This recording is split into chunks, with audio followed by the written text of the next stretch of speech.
The narrow sea falls silent as the Night King freezes its waters.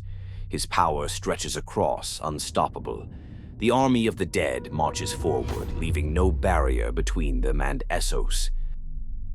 Pentos, a city of trade and wealth, faces doom. The gates crumble under the cold and chaos fills the streets. The dead flood in, and the city falls to silence.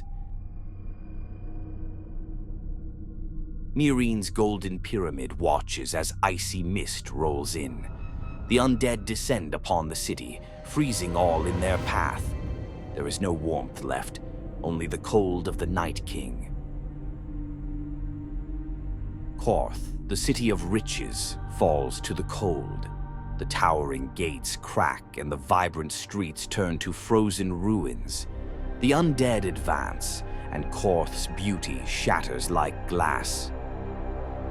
Braavos stands tall beneath its titan, but the canals freeze and the city is trapped. The people flee, but the dead have arrived, and the end is near. The world has fallen to ice and darkness. In the Night King's eyes, there is no hope, only an endless winter, forever.